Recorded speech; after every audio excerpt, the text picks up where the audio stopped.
Desde el corazón vivo del Ecuador, la Amazonía habla. Y el país se escucha. Historias reales. Voces diversas. Territorios que cuentan su verdad. Esto es Amazonía en Contacto. Amazonía en Contacto. Una producción de la RIAR, la Red Intercultural Amazónica de Radios de Corape.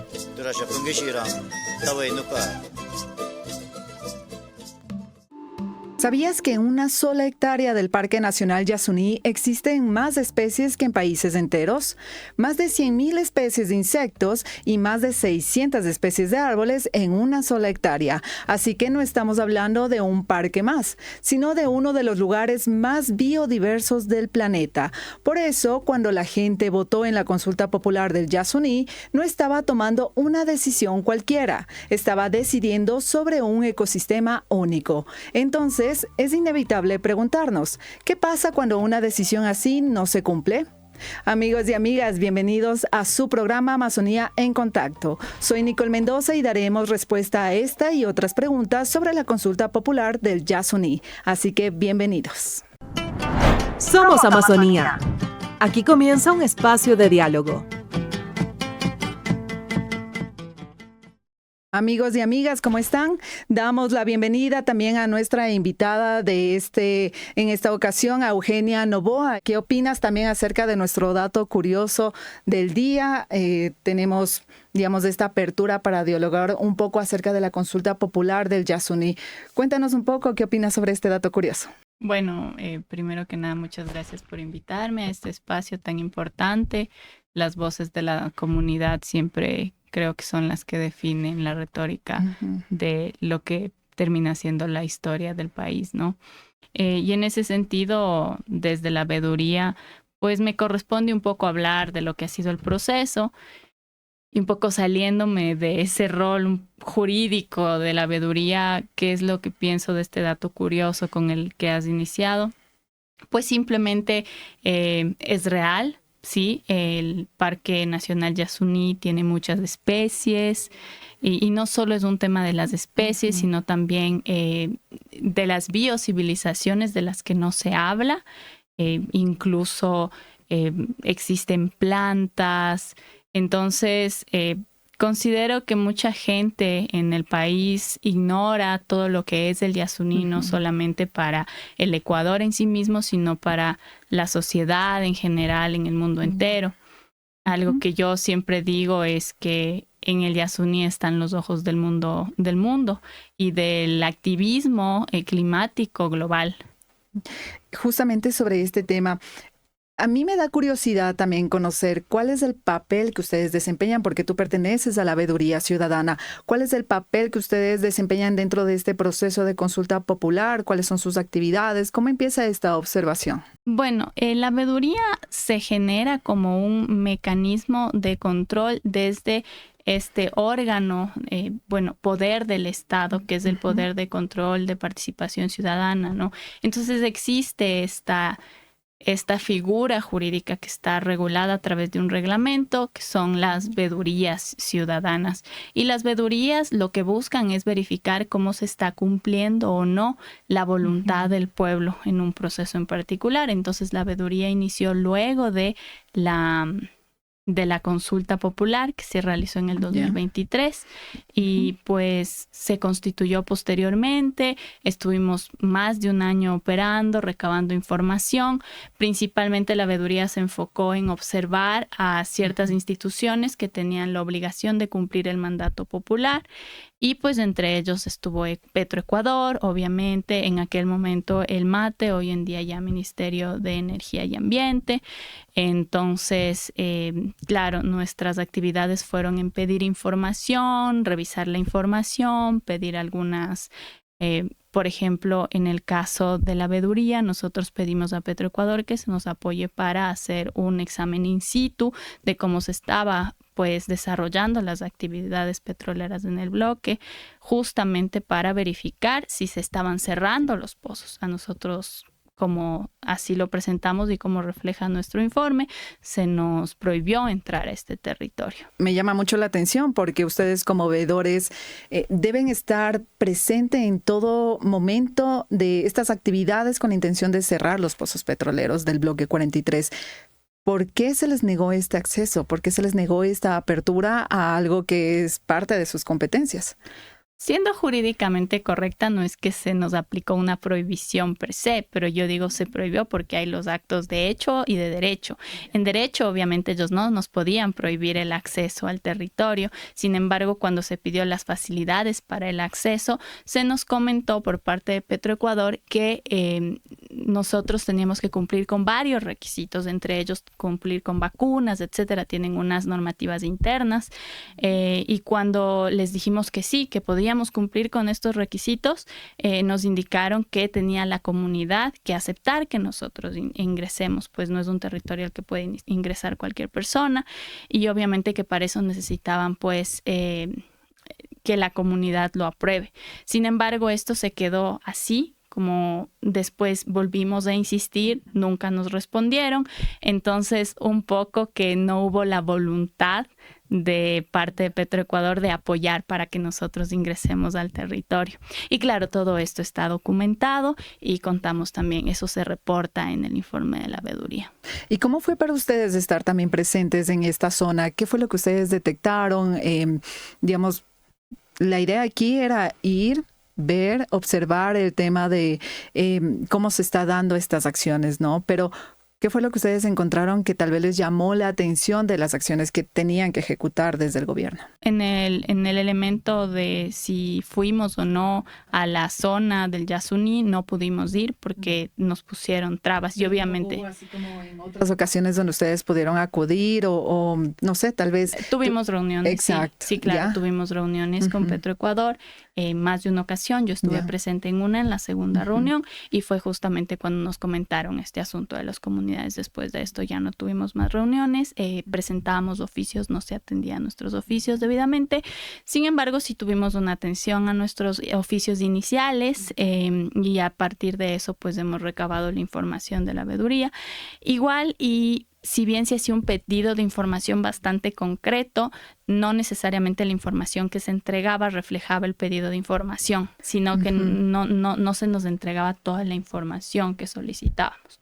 Todo esto, como te comento, está documentado en el informe. Ustedes recibieron igualmente alertas, a pesar de que ya ha pasado mucho tiempo también de lo que se decidió en las urnas. Tal vez las comunidades se pronunciaron, se pusieron en contacto con ustedes, les dieron tal vez conocimiento de cómo estaba la situación realmente ahí en estas zonas. La particularidad del proceso de veeduría es que nosotros en realidad tenemos un rol bien específico de acuerdo al reglamento y en base a eso nosotros buscamos no expandir nuestras funciones porque eso podía incidir en temas de incumplimiento y de invalidez del proceso en sí mismo. Entonces nosotros lo que hicimos es ceñirnos al reglamento de veedurías, a pedir la información formalmente a las instituciones que eran parte del proceso de veeduría y a partir de eso analizar la información. Entonces no es que incidimos a nivel externo de eso.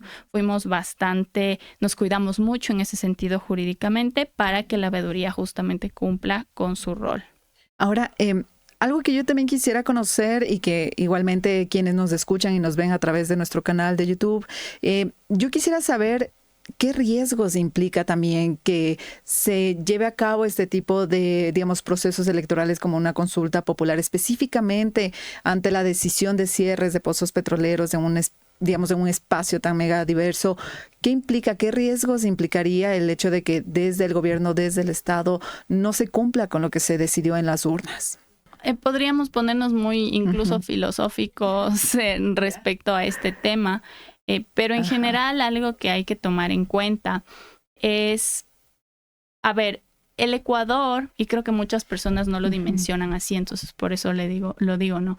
El Ecuador es el país pionero en reconocer derechos a la naturaleza, por un lado. Entonces, a nivel internacional, jurídicamente, hay muchas investigaciones y personas que tienen sus ojos en Ecuador. ¿Por qué? Porque justamente una cosa es reconocer un derecho y otra cosa es implementar ese reconocimiento, ¿no? Que es algo que estamos viviendo desde el 2008. Podemos decir que somos interculturales, podemos decir que tenemos derechos de la naturaleza, podemos incluso tener sentencias que lo avalan. Pero en ese sentido, ¿cómo cambian las políticas públicas y cómo cambia el país? ¿Sí? Entonces, ha sido interesante porque la lucha por el Yasuní, un poco que comenzó también con este modelo de Estado, ¿no? Y la lucha por el Yasuní ha sido continuamente, digamos, puesta en duda, ¿no? Como tienes que seguir luchando, tienes que seguir. Y ahora, claro, la lucha llegó a un punto en el que existió una consulta popular, ¿sí? Y a partir de esta consulta popular, la ciudadanía del Ecuador dijo, nosotros estamos a favor de que se mantenga el crudo bajo tierra. Eso tiene implicancias no solamente a nivel jurídico, sino a nivel de política pública, incluso de matriz productiva y de matriz energética. Entonces, si no empieza a haber una adecuación de la matriz productiva, de la matriz energética, a la voluntad del pueblo ecuatoriano, lo que estamos hablando es de un incumplimiento manifiesto no solamente de la voluntad popular, sino de un mandato. Aquí ya podemos entrar mucho más a la teoría del Estado, y es por qué existe el Estado, cuáles son los elementos del Estado. Y recordemos que hay la población, el territorio, la soberanía, y dentro de la soberanía, la parte de la soberanía interna, y dentro de la soberanía interna justamente vienen esta posibilidad, esta forma de gobernarte. Entonces, ahí entra la voluntad popular, el contrato social de lo que nos hablaba Rousseau, pero ¿en qué medida ese contrato social es o no respetado? Entonces, esto en el momento aparentemente no plantea un problema, pero a mediano y largo plazo va a seguirse incrementando la problemática. ¿Por qué? Porque hay una continua situación de no sentirse representado y no sentir que se cumple con lo que yo quiero. Ya, es decir, que también la ciudadanía lo ve como algo negativo, el hecho de que no se esté cumpliendo con lo que ellos mismos decidieron.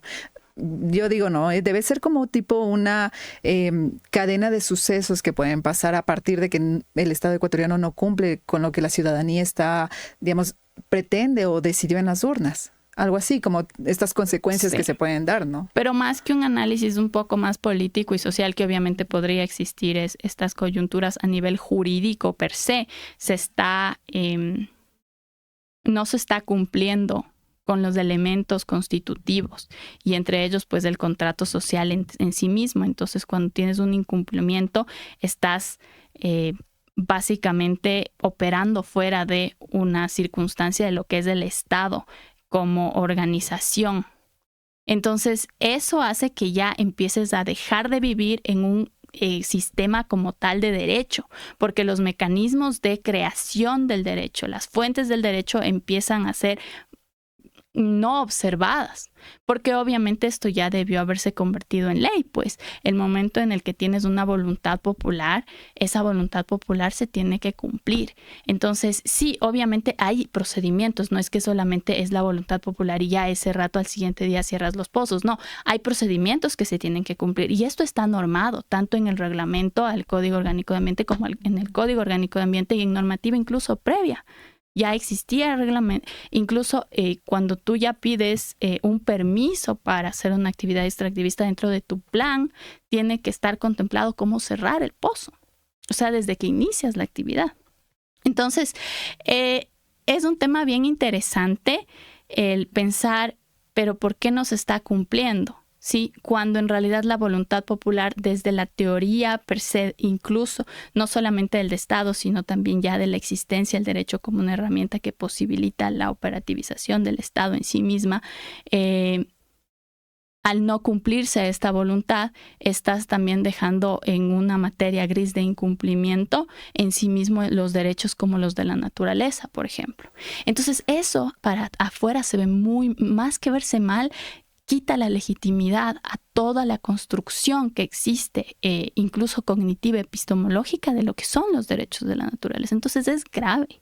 ¿Y eso qué tan, digamos, perjudicial puede ser para nosotros a nivel internacional? ¿Qué es lo que podría pasar en esas instancias?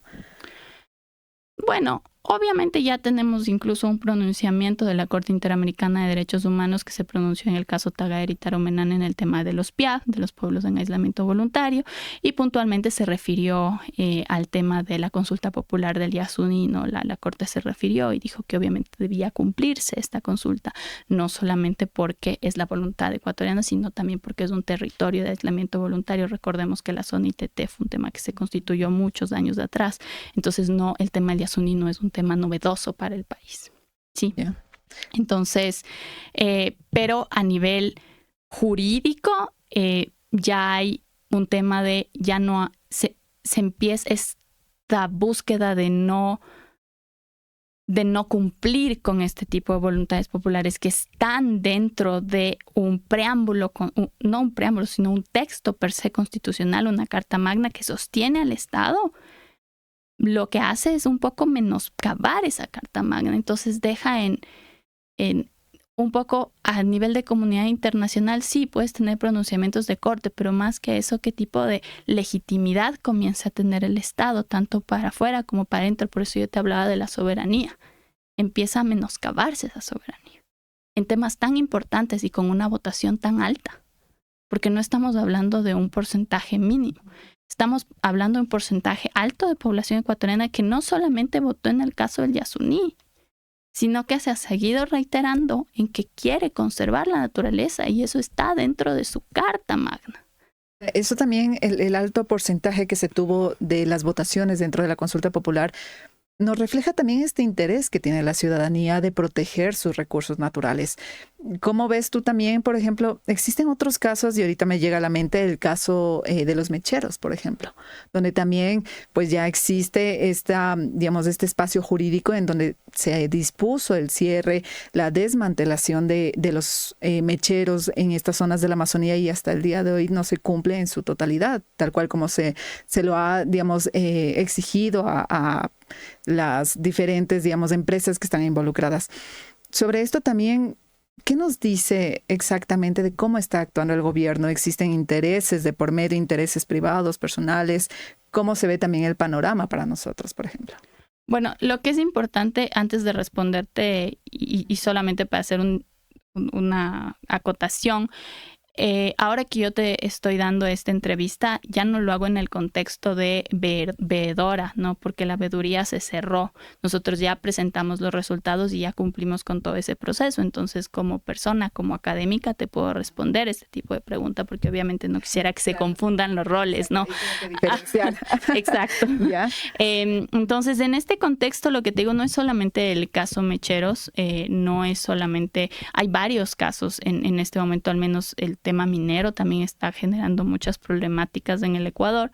En general hay un tema de una comunidad internacional que ya te comentaba que está siempre con la vista en el Ecuador, porque el Ecuador es el pionero a nivel jurídico en derechos de la naturaleza, sí, pero también ha desarrollado una lucha ambiental muy fuerte que está siendo observada por otras instituciones, porque tenemos más mecanismos jurídicos para sostener la lucha a nivel de Estado, digámoslo así. Entonces, claro, empezamos a ver bueno, ¿el Estado realmente es un ente democrático o sigue siendo solamente un ente que responde a ciertos poderes momentáneos? Porque si fuera un ente realmente democrático, la consulta popular ya se hubiera cumplido en el tiempo que debió cumplirse. Entonces también hay un tema de una crítica al aparataje estatal en sí mismo, ¿no? Entonces por eso te digo que hay una lucha climática internacional que está todo el tiempo con miras al Ecuador. ¿Por qué? Porque obviamente tenemos un problema climático a nivel global, ¿sí?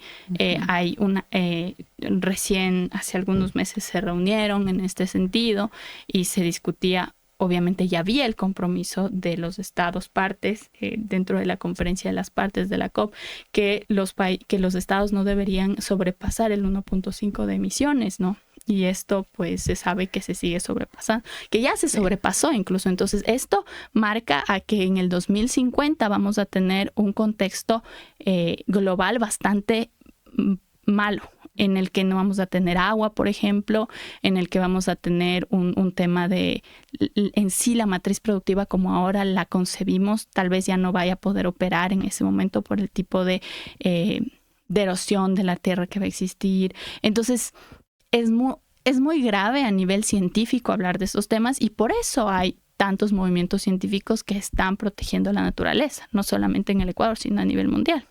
Y están con las vistas en el Ecuador porque dicen, realmente los estados están adecuando, porque claro, jurídicamente nosotros tenemos un aparataje que te dice, protegemos esto, lo protegemos así, consultas populares, vedurías, etcétera, pero ¿en qué medida eso se implementa? Esa es la gran pregunta, claro. Pero bueno, nos encantaría poder abordar más, digamos, preguntas e inquietudes sobre el tema del Yasuní, pero por, digamos, como también para finalizar un poquito, demos una conclusión. ¿Cómo observas tú también todo este proceso? ¿Qué obstáculos principalmente se dan en el caso del Yasuní? Ya como una breve conclusión de lo que hemos tratado aquí. Bueno, yo considero que hay voces que están mucho más legítimas para hablar de estos temas, ¿no? Sobre todo porque se han mantenido en la lucha por muchos años. Desde mi voz, lo que puedo comentar es cómo me parece que se ha desarrollado a partir de la consulta popular el proceso de veeduría y cómo yo verifico dentro de ese proceso que existen trabas institucionales fuertes. Más que una traba institucional que tal vez es natural de toda institución pública, tipo que no te responden el oficio rápido y un poco ahí empiezas a pensar en el silencio administrativo positivo, ¿no? Hay un tema de una rotación continua y esto también responde a temas como rotación continua de funcionarios públicos, que en la mitad de un proceso te quedas sin la persona que te acompaña desde la institución y te toca esperar que nombren a otra, etcétera. Además de eso, hay un tema de una falta de voluntad por parte de ciertas instituciones que tienen que regirse a derecho, tienen que operar en derecho. Y no en derechos, sino en derechos, porque nuestro Estado es de derechos. No es un tema de derecho como era la Constitución del 98, es un tema de derechos. Entonces tienes que siempre contextualizar en un sistema de derechos humanos, justicia, etcétera. Y hay instituciones que al parecer están un poco acostumbradas a tomar las decisiones sin ningún tipo de control ni del Estado ni de la ciudadanía. Y entre esas instituciones tienes a Petroecuador. Entonces, claramente aquí lo que hay es una arrogación de funciones. Bueno, más que una arrogación, no quiero entrar en ese tema específico porque en verdad eso es un delito dentro del Código Integral Penal. Pero hay un tema de... podríamos llamarlo como hay una inoperatividad, una inoperancia frente a ciertas instituciones públicas. Pero a pesar de que se conoce, ¿no?, cómo deben ellos cumplir con lo que se está estipulando, con lo que se decide. A pesar de que ellos conocen eso, pues como tú dices, existe esta inoperancia, pero voluntaria, ¿no? ¿O cómo ves tú esa falta de acción de ellos? Sí, esa inacción, esa inoperancia no viene desde un desconocimiento, sino viene desde un conocimiento de los procesos y desde más bien considerarse superiores al resto, tal vez porque dentro del boom petrolero, etcétera, tuvieron mucho, tal vez el Estado dependía de ellos y hasta ahora tal vez hay un tema de una dependencia frente a esta industria en particular que hace que se consideren supremos en las decisiones. Y eso es grave, porque finalmente, al menos la industria petrolera paulatinamente va a desaparecer. ¿Por qué? Porque ya no va a existir las reservas. Y eso es una de las razones por las que estamos en crisis mundial, ¿no? Claro.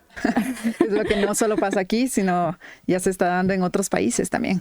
Bueno, Eugenia, muchísimas gracias. Te agradecemos por este análisis que nos has logrado dar en este espacio también de diálogo, conocer un poco más sobre cómo fue la veeduría para ti, esta veeduría ciudadana, estas observaciones, todo lo que ustedes han encontrado dentro de la falta de acción o inoperancia, como estábamos señalando, por parte de las autoridades encargadas de cumplir con esta decisión de los ciudadanos ecuatorianos ante la consulta popular del Yasuní.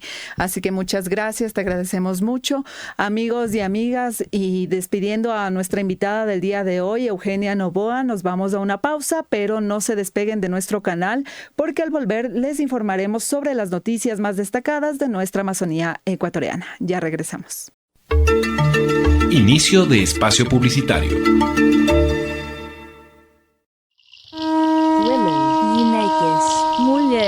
Juanita, femei, женщина, nari, anotami, dona, 女性, fina, mujer, mujer. Nosotras somos voz, somos fuerza. Lideramos, transformamos, decidimos. Desde el fuego de la Amazonía hasta la brisa costera, construyendo un Ecuador donde la igualdad no sea un lema, sino una práctica diaria. Corape, sembrando conciencia.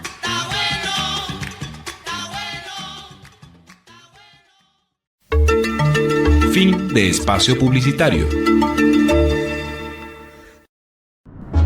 La Amazonía reporta. Las noticias destacadas a través de las voces de sus periodistas.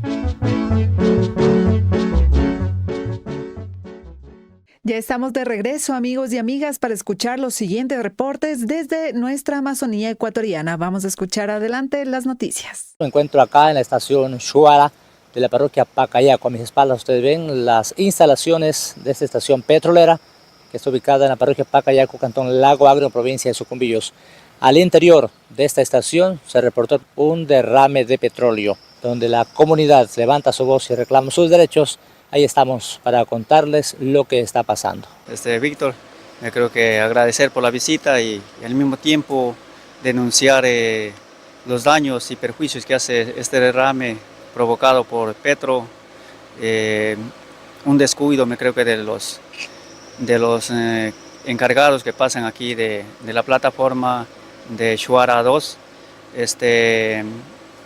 Se llena el tanque y rebosa y baja por un caño hacia otro caño más grandecito y contaminando toda la finca de mi suegro, que es, y dos vecinos más, que es las terceras fincas, y aproximadamente ya para la quinta finca ya que están afectados. El derrame se origina dentro de la estación, no en un tubo que está cruzando por la finca. No, el derrame se registra dentro de la estación, se llena un tanque de almacenamiento y luego contamina el derrame saliendo hacia afuera las fincas. ¿Cuántos finqueros estarán contaminados? Porque este estero pues tiene un curso no muy fuerte de agua, pero sí hay agua que corre. Hasta aquí, hasta ya 6 de la tarde, más o menos estaba ya pisando la cuarta finca. Estamos hablando de 250, casi 800.000 metros. Ustedes están planteando que Petro primero haga la contingencia, luego tenga que indemnizar por el daño ocasionado. Exacto. O sea, nosotros prácticamente, como usted sabe, Víctor, a Petro ya no le creemos, créanme, por las consecuencias que ha venido pasando, no solo aquí ahora en Shuara, sino donde yo vivo. O sea, donde yo vivo también ha causado estos mismos problemas y a veces la desconfianza ya con Petro ya uno pierde. Entonces, por eso ahorita estamos viendo para que así vayan a par tanto la remediación, digamos, la contingencia, remediación, pero asimismo también lleguen a acuerdos para pagar los daños y perjuicios. Una de las fincas directamente afectadas es la Don Segundo Quinche, que estamos recorriendo. Ustedes han ido observando en el camino los efectos directos palpables de la contaminación. Don Segundo, ¿qué está planteando usted a la gente de Petroecuador, a la gente del Ministerio del Ambiente que han venido hoy a recorrer la afectación por este derrame? Es para que la respectiva indemnización por los daños causados y también es el bienestar de los animales, que eso es lo que he reclamado, para que tomen el primer punto en el asunto a Petroecuador. ¿Tiene potreros acá donde está el derrame? Sí, como estamos viendo, ahí están los potreros, entonces eso es lo que me afecta. Eso estoy pidiendo de inmediato para que me haga un kit de acercamiento para que beba los animales y un encerramiento de la área afectada, si no hay, en caso que no haya arreglos. Ese es mi pedido. ¿El derrame recorrió parte de su finca? Es así como está en diagonal, sí a tener más de 300.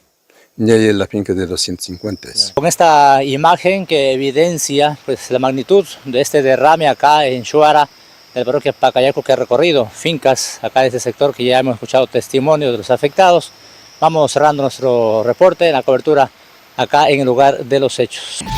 Este jueves 9 de abril de 2026, en el Salón de la Ciudad de Macas, se llevó a cabo la rueda de prensa para el lanzamiento oficial del simposio Palora Pastaza, que se realizará el 22 y 23 de abril en la capital moronense. El evento inició con la intervención de Fabián Cárdenas, director de Gestión Ambiental y Servicios Públicos del municipio de Morona, quien destacó la importancia de este espacio para fortalecer la conservación y el diálogo territorial. Es importante mencionar que Conservación Internacional es una ONG que tiene presencia en 30 países en el mundo.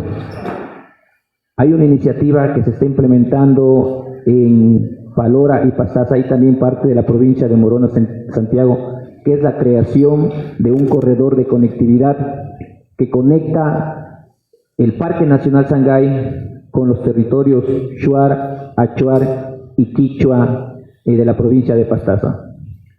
Queremos agradecer a Conservación Internacional por haber tomado el nombre de la ciudad de Macas para el desarrollo del simposio del corredor. Esta actividad se la va a realizar el día 22 y 23 de abril en la ciudad de Macas. Por su parte, Joy Wolfson señaló que este simposio es el resultado de una articulación entre diversas organizaciones y enfatizó que se está generando las condiciones para garantizar la participación de las comunidades que habitan estos territorios. ¿Cómo trabajamos? Entonces, aquí lo importante es el trabajo con la gente, porque estamos trabajando en áreas intervenidas por los humanos, entonces estamos haciendo alianzas con todos los actores en el territorio. A nosotros es muy importante este relacionamiento con el gobierno local aquí de Morona. Trabajamos también con los gobiernos de Palora, de Huamboya, de Pablo VI, de Pastaza, los gobiernos provinciales, pero sobre todo un acercamiento y un trabajo muy fuerte, muy cercano con las nacionalidades que en el caso del corredor Palora-Pastaza son dueñas del 86% del territorio.